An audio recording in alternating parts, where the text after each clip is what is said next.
তিনটা জিনিস আছে এমন, যে তিনটা জিনিস মুক্তি দেয় মানুষকে, যে তিনটা জিনিস নাজাত দেয়, মুক্তি দেয় মানুষকে। কয়টা জিনিস? তিনটা। ভালো করে মনে রাখবেন। একটা কিতাব আছে আস-সিলসিলাতুস সহিহা, 1802 নম্বর হাদিস। এই হাদিসের মধ্যে আল্লাহ নবী বলেন সালাসুল মুনজিয়াত, তিনটা জিনিস আছে মানুষকে মুক্তি দেয়। এক নাম্বার তাকওয়াল্লাহি আযজা ওয়া জাল ফিস সিররি ওয়াল আলানিয়া, গোপনে প্রকাশ্যে যেই ব্যক্তি আল্লাহকে ভয় করে, ওই ব্যক্তি দুনিয়ার বিপদ আপদ থেকে মুক্তি পেয়ে যায়, আল্লাহ তাকে মুক্তির ব্যবস্থা করে দেয়। গোপনে প্রকাশ্যে সর্ব অবস্থা আল্লাহকে ভয় করে।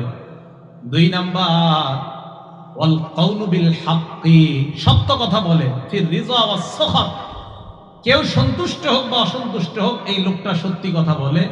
এই লোকটাও সত্যি বলার কারণে সামান্য সময় বিপদে পড়লেও আল্লাহ পাক রব্বুল আলামিন দুনিয়া আখিরাতে তাকে মুক্তির ব্যবস্থা আল্লাহ করে দিবেন।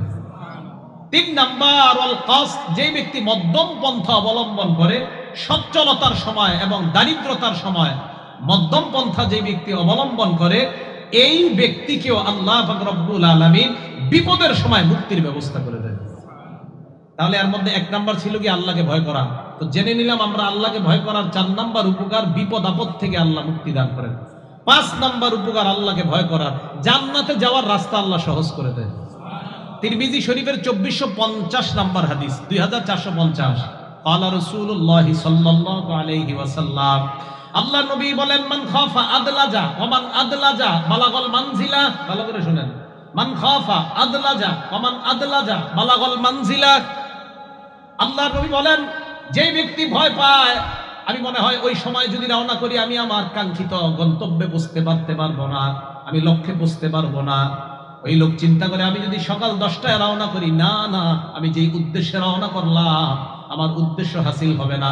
এই খফার অনুবাদ এটা, মান খাফা, যে ব্যক্তি এই ভয় করে, ব্যাখ্যা আসছে আল্লাহ ইয়াসিলা ইলাল মানজিল ফিল মিআদ, সময় মতো সে তার মঞ্জিলে পৌঁছতে পারবে না। ওই ব্যক্তি কি করে? আদলাজা, ভোরে ভোরে রওনা করে। জ্ঞানী ব্যক্তিরা ভোরে ভোরেই রওনা করে, বরং রওনা করে গুলিস্তান, সায়েদাবাদ গিয়ে ফজরের নামাজ পড়ে, এরপরে ওখান থেকে রওনা করে। কেন? যে আমি মনে বুঝতে পারবো না যদি আমি পরে রওনা করি। এখন দেখেন নবীজি কি বলেন, ওমান আদলাজা বালাগাল মানজিলা, আর যেই ব্যক্তি ভোরে ভোরে রওনা করে, ওই ব্যক্তি তার কাঙ্ক্ষিত গন্তব্যে পৌঁছে যায়।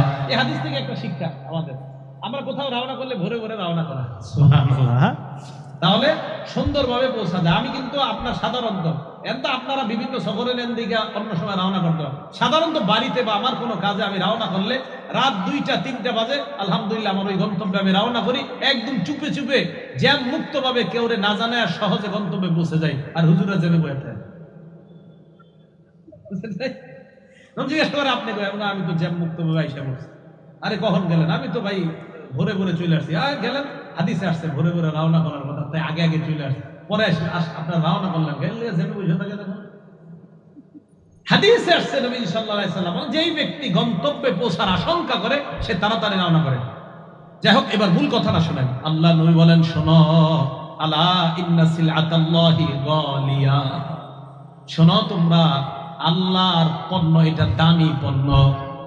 আল্লাহ নবী বলেন, আলা ইন্না সিলআতাল্লাহি আল জান্নাহ, আল্লাহর পণ্যের নাম হলো জান্নাত, আর ওই জান্নাত হলো আমাদের কাঙ্ক্ষিত গন্তব্য। ওই গন্তব্যে যদি পৌঁছতে হয় তাহলে আল্লাহকে যথাযথভাবে ভয় করতে হবে। তাহলে আল্লাহকে যথাযথভাবে যদি ভয় করা যায়, জান্নাতে কাঙ্ক্ষিত গন্তব্যে পৌঁছার রাস্তা সহজ করে দেয় আল্লাহ। তাহলে আমরা জানলাম আল্লাহকে ভয় করার 5টা উপকার। এই 5টা উপকারের মধ্যে একটা হলো জান্নাতে যাওয়ার রাস্তা সহজ হয়ে যায়, বিপদ আপদ থেকে মুক্তি পাওয়া যায়, আরশের ছায়াতলে জায়গা পাওয়া যায়, কিয়ামতের ময়দানে নিরাপত্তা নামা পাওয়া যায়। রব্বানি ছাত্র যারা হবে, 3 নাম্বার বৈশিষ্ট্য আল্লাহকে ভয় করা। 1 নাম্বার পরিপক্ক জ্ঞানের অধিকারী হওয়া, 2 নাম্বার আল্লাহ নবীর আদর্শ নিজের জীবনে ধারণ করা, 3 নাম্বার যে রব্বানি ছাত্রের জন্য 3 নাম্বার বৈশিষ্ট্য আল্লাহকে ভয় করা। 4 নাম্বার রব্বানি ছাত্রের বৈশিষ্ট্য সবরু, ধৈর্য ধারণ করা। বলেন কি করা? ধৈর্য 3 প্রকার। বলেন ধৈর্য কয় প্রকার? 1 নাম্বার সবরু আলাল বালাই ওয়াল মুসাইব, বিপদ আপদে ধৈর্য ধারণ করা। 2 নাম্বার সবরু আলাত তাআ, আনুগত্য করতে গিয়ে ধৈর্য ধারণ করা। বিপদ আপদে ধৈর্য বুঝি, দুই নাম্বার আনুগত্য করতে গিয়ে ধৈর্য ধারণ করা। নামাজে আপনি দাঁড়াইলেন, ইবলিস বারবার আপনাকে ধোঁকা দিতে চায়, আপনি ধৈর্যের সাথে ইবলিসের মোকাবেলা করা, এই যে আনুগত্যে ধৈর্য, আনুগত্যে ধৈর্য। ওয়াজে এখন বসে আছেন আপনারা, মাঝখানের দুই একজন ইবলিস কয় আরে আর কত গরম লাগতেছে ওডেনতে, শেষে একজন আল্লাহওয়ালা পীর সাহেব আসবেন, তো এখন আব্দুল হাফিজ সাহেব হুজুর আসবেন, তো হুজুর এসে গুনাজাত করবে, কথা বলবে দামি দামি কথা। এখন আপনাদেরকে এই দামি কথা না শোনা ইবলিস মাঝখানে দুই একজনে বলতেছে এই ওট ওট। তাহলে এই যে বৈশা রয়েছেন, ধৈর্যের প্রয়োজন আছে না নাই? হ্যাঁ, এটা আনুগত্যের ধৈর্য।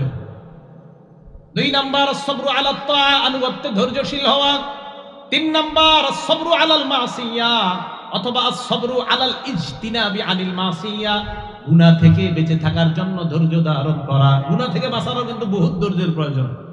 ইবলিস বারবার কয় আরে একটু দেখ, আরে একটু দেখ, সাইফুল্লাহ হাবিব সাহেব বয়ান করছে, তো কি হইছে, নাটক সিনেমা না দেখতে গেছে, আজকে শেষ দেখ, হুজুরে কালকে গিয়ে কবি হুজুর শেষবারের মতো গতকালকে দেখ, এইভাবে আপনাকে দেখাইতে চান, তখন আপনি বলবেন না না না, ইবলিসকে বলবেন না দেখবো না। এই গুনাহ থেকে বাঁচার জন্য ধৈর্যের প্রয়োজন আছে না নাই? এই হলো তিনটা ধৈর্য, তিন প্রকার। এক নাম্বার বিপদে ধৈর্য ধারণ করা, দুই আনুগত্য করার ক্ষেত্রে ধৈর্য ধারণ করা, তিন নাম্বার গুনাহ থেকে বাঁচার জন্য ধৈর্য ধারণ করা। তো বলতেছিলাম রব্বানি ছাত্র যারা হবে তাদের চতুর্থ বৈশিষ্ট্য ধৈর্য ধারণ করা। এখন এই মাদ্রাসার ছাত্রদেরকে আমি বিশেষভাবে জিজ্ঞাসা করব, এই মাদ্রাসায় যারা পড়বো ইনশাআল্লাহ, আমাদের কাঙ্ক্ষিত গন্তব্যে পৌঁছার জন্য ধৈর্যের প্রয়োজন আছে না নাই? তো বাস রব্বানি ছাত্র, জামিয়া রব্বানিয়ার ছাত্ররা যদি রব্বানি আল্লাহ ওয়ালা হতে চায়, চতুর্থ বৈশিষ্ট্য অর্জন করতে হবে, ধৈর্যের সাথে পড়াশোনা করে কাঙ্ক্ষিত গন্তব্যে পৌঁছতে হবে। তাহলে 4 নাম্বার ধৈর্য ধারণ করা। সূরা আনকাবুতের 2 নাম্বার আয়াতে আল্লাহ বলেন আহাসিবান নাস আইয়ুতরাকু আইয়াকুলু আমান্না ওয়া হুম লা ইফতানুন। মানুষ কি মনে করেছে, মানুষ বলবে আল্লাহ আমি ঈমান এনেছি, বাস তারে আমি মুক্তি দিয়ে দিলাম। ওয়া হুম লা ইফতানুন, আর ঈমানদারকে পরীক্ষা করা হবে না। মানুষ কি এমনটা মনে করে?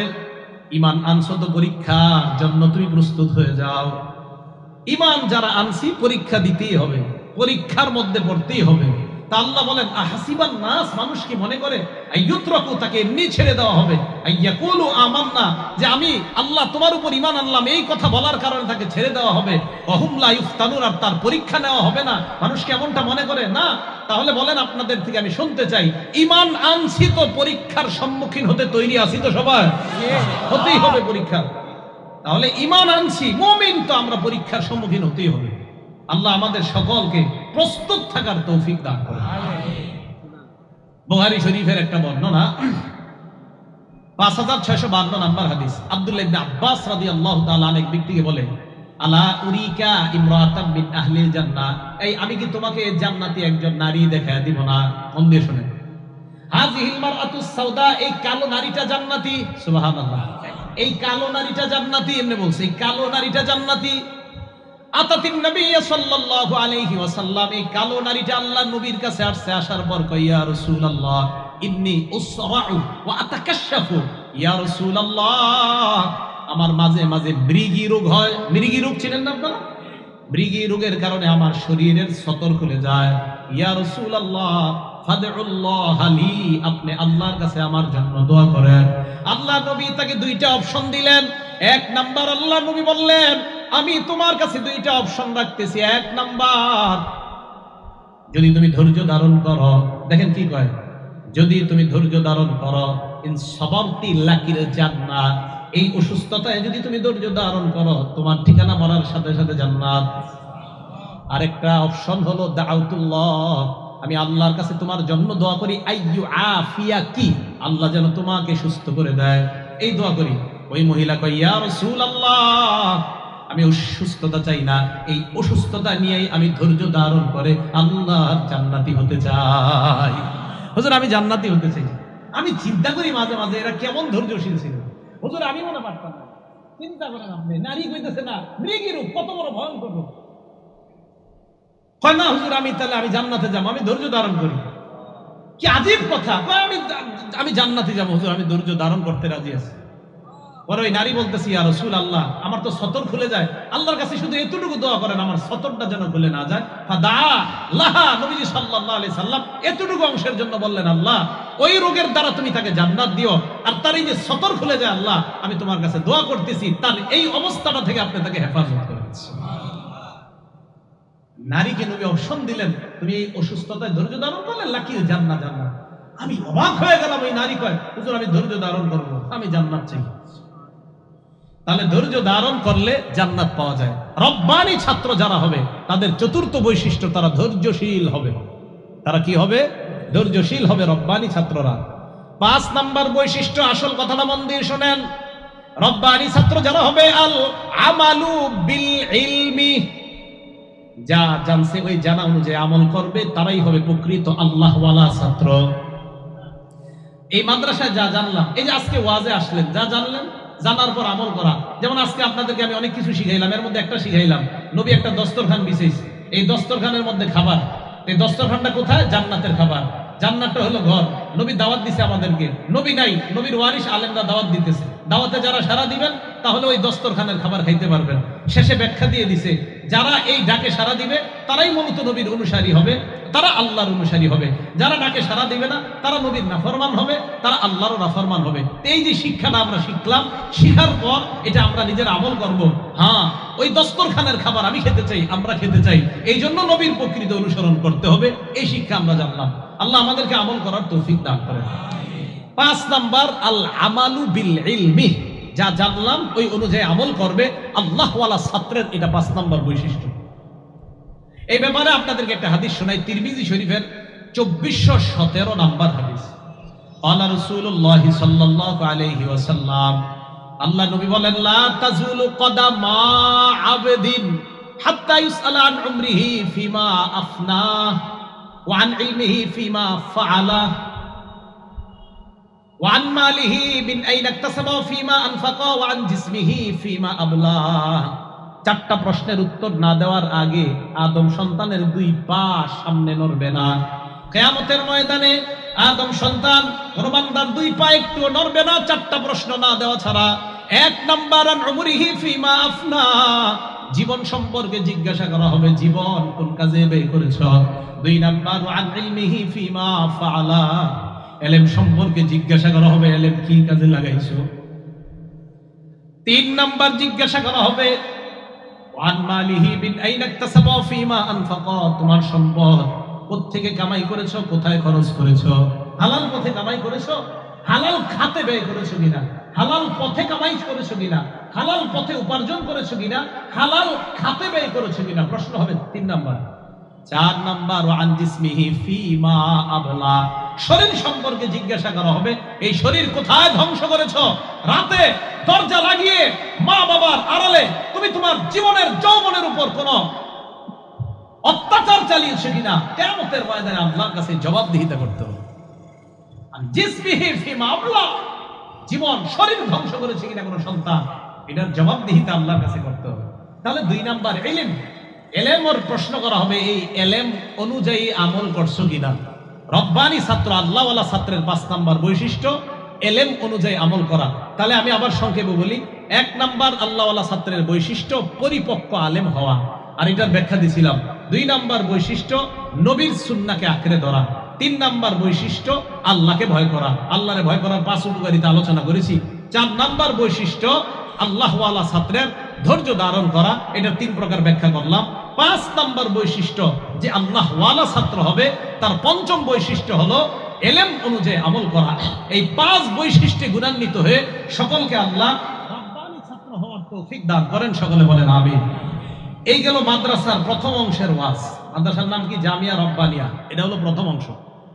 এবার হলো দারুস সুফা, দ্বিতীয় অংশের ওয়াজ। কোন অংশ? দ্বিতীয় অংশ। এটা গেল জামিয়া রব্বানিয়ার ওয়াজ। তাহলে দারুস সুফা তো বাকি রয়ে গেল। সুফা মানে হলো আঙ্গিনা, চত্বর। বলেন সুফা অর্থ কি? চত্বর। দারুস সুফা এটার নাম। বাকি সুফার অংশটা শোনেন আগে। সুফা মানে চত্বর। আল্লাহ রাসূল সাল্লাল্লাহু আলাইহি সাল্লামের মসজিদে নববীর একটা কোনা, একটা চত্বরের মধ্যে 70-80 জন সাহাবা এরা বসে থাকতো। নবীজির থেকে ওনারা কোরআন সুন্নাহ শিক্ষা গ্রহণ করতেন, নবীজির ছাত্র ছিলেন। তারাই হলো ইসলামের ইতিহাসে প্রথম আবাসিক ছাত্র। সুবহানাল্লাহ। কি ছাত্র?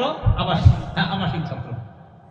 এদেরকে ইতিহাসে বলা হয় আসহাবুস সুফা। এবার দেখেন, আসহাব মানি ওয়ালা, সুফা মানে চত্বর, তাহলে আসহাবু সুফা মানে চত্বরওয়ালা, চত্বরের অধিবাসী।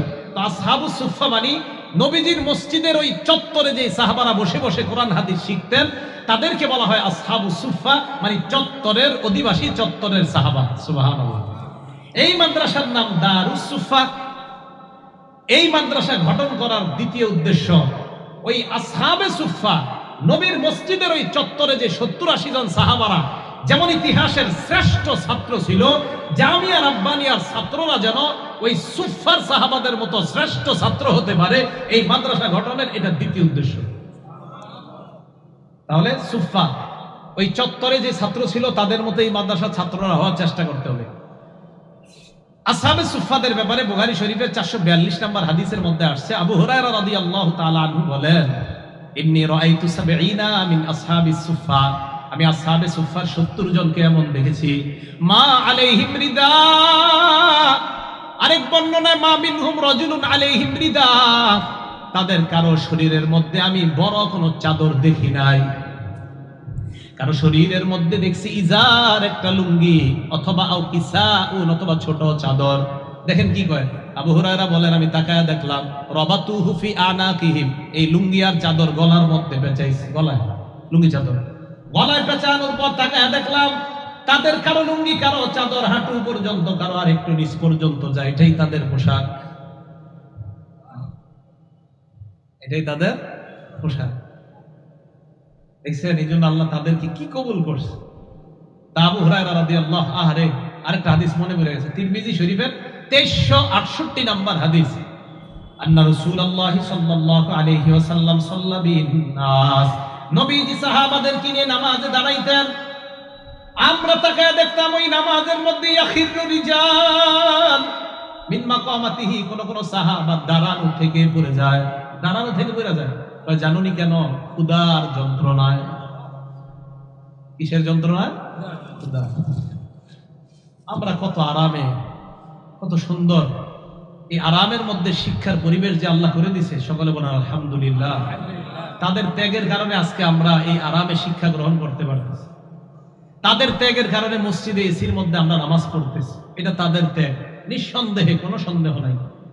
এজন্য একদল ত্যাগী মানুষের মাধ্যমে ভবিষ্যৎ প্রজন্ম এগিয়ে যেতে পারে। আমি রাব্বানিয়ার উস্তাদরা আছে এখানে, ছাত্ররাও আছেন এখানে, এই রাব্বানিয়ার উস্তাদ ছাত্র আপনারা প্রাথমিক এখন এই মাদ্রাসায়, আপনাদের মাধ্যমেই, আপনাদের ত্যাগের কারণে এই মাদ্রাসাটা ইনশাআল্লাহ অনেক দূর এগিয়ে যাবে। একদল ত্যাগী হতে হয়, একদল ত্যাগ করতে হয়, তাদের এই ত্যাগটা পরবর্তী প্রজন্ম ভোগ করে। মাগি ভোগ করার অর্থ এই না আপনারা কিছু বান্দার, না না, ওই সব আপনারা সদকায়ে জারিয়া হিসাবে আপনাদের আমলনামায় প্রতিটা মুহূর্তে আল্লাহ পাক রব্বুল আলামিন এটা পৌঁছায় দেন। একদল ত্যাগ করতে হয়। তা আসহাবে সুফার মধ্যে যারা 70 জন বা 80 জন খুব কষ্ট করে এইভাবে চলাফেরা করে, এই আসহাবে সুফার শ্রেষ্ঠ একজন ছাত্রের নাম আবু হুরায়রা রাদিয়াল্লাহু তাআলা। কি নাম বলেন তো? আবু হুরায়রা রাদিয়াল্লাহু তাআলা। এই আবু হুরায়রা রাদিয়াল্লাহু তাআলা ক্ষুধার যন্ত্রণায় মসজিদে যখন বসে থাকতো, এক বর্ণনায় আসছে মানুষ দেখে বলতো এটা পাগল, পাগল, মানে ক্ষুধার কারণে ওই যে ছটফট করতো, আপনার জমিনে শুয়ে যাইতো, ছটফট করতো, কিন্তু এটা পাগল, পাগল। আপনি চিন্তা করেন, নামাজে দাঁড়ায় রয়েছে, নামাজ থেকে পড়ে যাওয়া ক্ষুধার কারণে, কত ক্ষুধা। তো তাদের একজন ছাত্র, শ্রেষ্ঠ ছাত্রের নাম আবু হুরায়রা, মসজিদে বসে রয়েছে। নবীজি সামনে আসলেন, আসার পর আবু হুরায়রা কি ব্যাপার? আবু হুরায়রা রাদিয়াল্লাহু তাআলা আন জবাব দেয়, ইয়া রাসূলুল্লাহ সামি'তু মিনকা হাদিসান কাসীরা ফাআনসা। বুখারী শরীফের 119 নম্বর হাদিস। ইয়া রাসূলুল্লাহ, আমি আপনার কাছ থেকে অনেক হাদিস শুনি, কিন্তু হাদিসগুলো আমি মুখস্থ রাখতে পারি না, মনে রাখতে পারি না। আল্লাহ নবী কয়, তাই নাকি? কয় হ্যাঁ। নবীজি বলে, আবু হুরায়রা ওবু সুত্রিদা, তুমি তোমার চাদরটা বিছায়া দাও। আমাদেরকে যদি স্বপ্নে ঈশা নবী একবার এরকম চাদর বিছাইয়া দিতেন। আবু হুরায়রাকে বললেন চাদরটা বিছাও। আবু হুরায়রা বলেন ফাবাসাতহু, আমি আমার চাদর বিছাইলাম। চাদর বিছানোর পর তাকায় দেখলাম গরফা বিয়াদাইহি, আল্লাহ নবী কি যেন এইভাবে চাদরের মধ্যে ঢেলে দিচ্ছে, হাতে কিছু নাই, হাতে কিছু নেই। ঢেলে দেওয়ার পর আল্লাহ নবী বললেন, আবু হুরায়রা আযুম্মু, এটা এবার তুমি তোমার বুকের সাথে মিশাও। আবু হুরায়রা বলেন জমামতুহু, আমি ওই চাদরটা আমার বুকের সাথে এইভাবে আমি মিশাইলাম। আবু হুরায়রা বলেন, আল্লাহর কসম ওই দিনের পর থেকে ফামা নাসিতু বাদাহু শাইআ, ওই চাদর বুকের সাথে মিশানোর পর আমি যা শুনি আর কখনো ভুলি না, যা শুনি আর কখনো ভুলি না। আচ্ছা কি এই মাদ্রাসার এই ছাত্রদের এমন ছাত্র হওয়া দরকার আছে না নাই? আমাদের সাইফুল্লাহ হাবিবি সাহেব হুজুর আমার গতকালকে বলছে, আমি যে আমারে বলছে, উনি ওনার উদ্দেশ্য ব্যক্ত করছে। তো বললেন যে উদ্দেশ্য হলো এই মাদ্রাসার নামকরণের দুটি উদ্দেশ্য। এক, এখানে ছাত্ররা যেন রব্বানি আল্লাহ ওয়ালা ছাত্র হয়, এটা হলো এক নাম্বার উদ্দেশ্য। দুই নাম্বার উদ্দেশ্য হলো এখানে ছাত্রগুলা যেন ওই সুফা আসহাবে সুফা নববীর মসজিদে নববীর চত্বরে যে ছাত্ররা ছিল তাদের মতো যেন হুজুর এই জায়গায় এক একটা ছাত্র তৈরি হয়। এটা হলো এই মাদ্রাসার নামকরণের দুটি উদ্দেশ্য।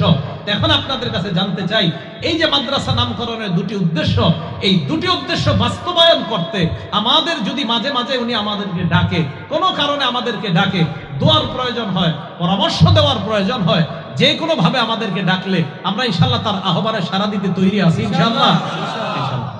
আসহাবে সুফার যে ছাত্ররা পড়াশোনা করত তাদের জন্য কিন্তু আরেক দল মানুষ কাজ করত বাহিরে গিয়ে, জানেন? এরা পড়াশোনা করত, আরেক দল গিয়ে কাজ করত, তারা বিভিন্ন জিনিস সংগ্রহ করে আনতো, আর আসহাবে সুফার ছাত্ররা লেখাপড়া করত। এজন্য আমি আপনাদের কাছে আবদার করে যাব, ওনার এই মাদ্রাসা তো ওনার না, উনি প্রতিষ্ঠা করছে, উনি মরে যাবে, কালকে চলে যাবে, পরের দিন চলে যাবে, একদিন চলে যাবে, আরেকজন এখানে দায়িত্বে আসবে, উনিও চলে যাবে, আরেকজন আসবে। তবে মনে রাখবেন, দ্বীনি প্রতিষ্ঠান কখনো থেমে থাকবে না, এটার জয়রথ সামনের দিকে চলবেই। মানুষগুলা চলে যাবে, প্রতিষ্ঠানগুলা চলে যাবে না। তাই এই প্রতিষ্ঠানের দেখাশোনার দায়িত্ব কাদের বলেন তো? আমাদের জোরেও নেই, কাদের? ইনশাআল্লাহ মহব্বত করবো তো ইনশাআল্লাহ। আমরা এলাকাবাসীরা যেন দোয়া করতে পারি, আল্লাহ আমাদেরকে তৌফিক দান করেন।